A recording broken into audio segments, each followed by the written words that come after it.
Quick question before we start. How much of the truth do you think words actually carry when we express emotion? Take a guess. Drop your number in the comments right now. 50%? 80%? I'll tell you the real answer in about 30 seconds, and I promise it's more embarrassing than you think. Okay, picture this. An old college friend group finally gets together. One guy just went through a breakup, but he still shows up because apparently processing emotions is for people with free time. He's laughing loudly, telling stories, clinking glasses, insisting he's totally fine, even free. Everyone at the table buys it completely. They pat him on the back, congratulate him on his newfound bachelor status, like he just won a small lottery. But the brain of someone who feels deeply doesn't fall for that performance. While the crowd is busy high-fiving him, their radar is quietly scanning the layer underneath. And it's picking up something the room completely missed. Today we're peeling back that mechanism layer by layer, starting simple and going deeper with every truth, through 10 facts backed by real science. Fair warning. By Truth 7, you might just see your own group chat flash before your eyes. If that happens, hit like now so future you can find this again. Let's start with the easy one. Truth 1. The non-verbal scanner. In 1971, psychologist Albert Mehrabian published something that honestly should have come with a warning label. The 738-55 rule. Words, the exact thing we use most to hide ourselves, make up only 7% of emotional communication. The rest hides in 38% tone of voice and 55% body language. So basically, we've been lying to each other in the 7% we actually control this whole time. The crowd hears the 7%. I'm fine. A deeply feeling person reads the other 93% still hiding underneath. They notice the smile that never touches the eyes. They catch a swallowed sigh the second a glass gets set down too hard. They pick up micro-expressions that flash across a face faster than you can blink, literally, faster than a blink. It happens instantly, like touching fire and yanking your hand back before your brain's even caught up. Ironically, this makes them the best friend to have and the loneliest person in the room, always clocking everyone else's hidden pain, while almost nobody clocks the exhaustion behind their own smile. Quick gut check. Has this ever been you at a party? Comment yes below. I want to see how many of us are secretly running this software. Truth 2. The emotional sponge. Ever cried at a movie you knew was just actors and a green screen? Felt your own chest tighten next to someone angry before they said a single word? Congratulations! Your mirror neurons are working overtime, and they didn't ask for overtime pay. This is emotional contagion. In highly sensitive people, the mirror neuron system runs at full power. The brain doesn't just notice someone else's feelings, it basically reenacts them, like an unpaid emotional intern. Watch someone slice their finger, and the pain processing part of your own brain lights up too. Ancient tribes used to make these people shamans because they sensed unrest before it turned into chaos. Now, in 2026, that same gift gets used to doom scroll a stranger's funeral on TikTok for 4 seconds and somehow ruin your entire Tuesday afternoon. Progress, right? Truth 3. Allergic to environment and violence. Ever wonder why some people would rather chew glass than go to a crowded festival? Even an open-plan office can feel like a war crime by 3 p.m. Most brains have a filter in the thalamus that says, that's just background noise, ignore it. In deeply feeling people, That filter clocked out early and left no note. Every stimulus barges in at full volume, all at once. Gum-chewing coworker, clacking keys, someone's perfume from 4 desks away, all hitting like it's personally attacking you. That same low threshold is exactly why violent scenes hit different for them too.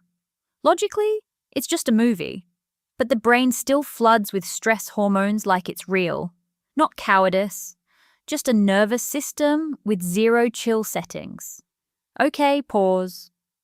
If you relate to at least 2 of these first 3 truths, comment your number below. I'm genuinely curious how deep this rabbit hole goes for you. Truth 4. Needing to power down to come back to life. Stack all of that together. Reading people, absorbing a room's mood, filtering 0 sensory noise. And what do you get by 6 p.m.? A shutdown nobody saw coming, least of all them. If extroverts recharge by socializing, these people recharge by ghosting the entire world for 2 hours. Guilt-free. Clinically, it's called allostatic load reduction, the body clearing out a full day's worth of cortisol. Skip that recovery window and you get irritable, foggy, running on absolutely nothing. Their partner asks, "Why are you always so quiet when you get home?"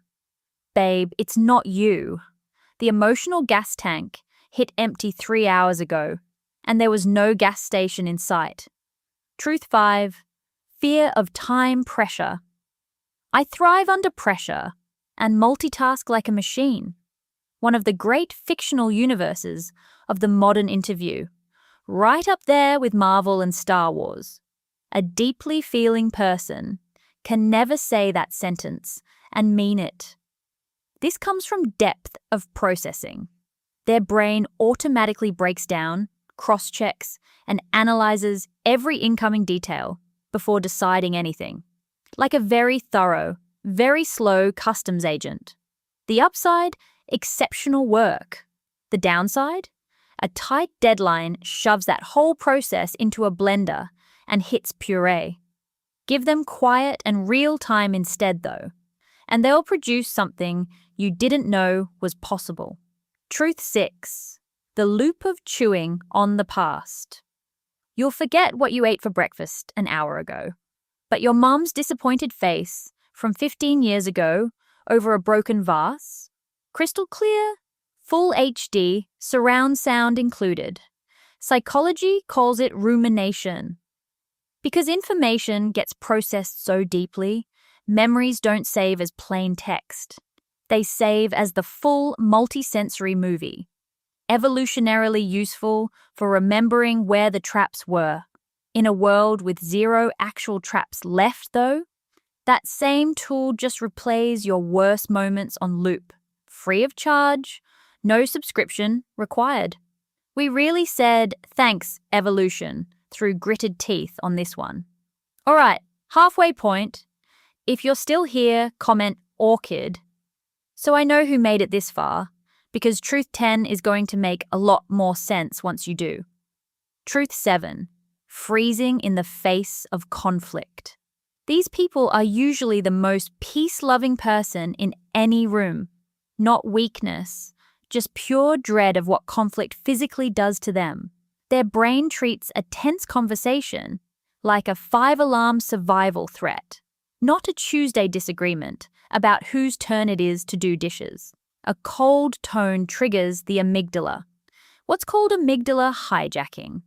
Adrenaline floods in, the freeze response kicks in, and suddenly their mind goes fully blank mid-argument, like a browser tab that just crashed. That's why they lose fights they were technically right about. Instead, the fawn response takes over, apologizing for things they didn't even do, just to make the tension stop. Truth 8. The can't say no problem. It's the weekend, you're exhausted, finally horizontal in bed, and a coworker texts, "Can you cover my shift?"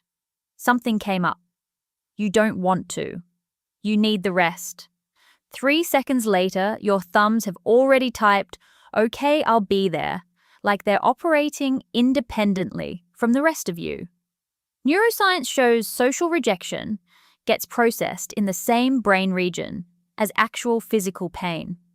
Right before saying no, they vividly picture the other person's disappointed face. And that imagined sadness becomes real physical discomfort in their own chest. Saying yes isn't weak. It's their nervous system doing damage control on a threat that technically hasn't even happened yet. Truth 9. Ecstasy in the face of beauty and art. After all that exhausting stuff, here's the reward. An almost unfair capacity to feel beauty. Psychology calls it vantage sensitivity. If your nervous system amplifies pain, it amplifies joy right alongside it. No extra charge. Most people glance at a painting and think, nice. A deeply feeling person might just stand there crying, absorbing the artist's entire emotional intention, like it was addressed to them personally. A good song sends actual chills down the spine. That's frisson, a real measurable thing. This is a big reason they're often wildly creative. They're not inventing beauty from nothing. They're just translating the oversaturated, technicolor world they were already seeing the whole time. Truth 10. The orchid and dandelion paradox. Psychologist Jay Belsky split people into two groups. Most are dandelions. Tough, grow anywhere, weather almost anything, but rarely bloom into anything jaw-dropping either. Deeply feeling people are orchids. In bad conditions, pressure, hostility, zero empathy, orchids wilt faster than nearly any other flower, which tracks with why they're more prone to anxiety and depression. But in the right environment, understood, given space, doing work they actually love, orchids bloom into something a dandelion was never built to become. Not better, just built for different weather. You are not too much. Nothing is wrong with you. You're a high-powered machine that happened to get built for a world running on average settings, which, frankly, feels like a design flaw on the world's part, not yours. The real trap is spending your whole life trying to force yourself into being a dandelion, pushing through the noise, dragging yourself through exhausting social performances that leave you wrecked for 2 days after. Forcing an orchid to live like a dandelion only ends one way: withering. The way out was never become less sensitive. It's learning to run the software you actually have. First, set boundaries. Treat your energy like a bank account, with a real limit, not an unlimited overdraft everyone else keeps dipping into. Second, accept solitude without the guilt trip. Needing alone time is emergency maintenance, not a character flaw. Third, actively use beauty. Let art and nature offset the emotional static you soak up every single day, whether you notice it or not. Around 15 to 20% of the world runs on this wiring. We're a quiet tribe, feeling this world a little louder than everyone else, usually on everyone else's behalf too. Okay, real talk. Out of these 10 truths, which one hit way too close to home? Drop the number below. I read every single one. And if this explains something about yourself you never had words for, do me a favor and send it to the one friend who's definitely an orchid pretending to be a dandelion. They'll know exactly why you sent it. Feel seen? You're already one of us. Subscribe? Think too much? You're home.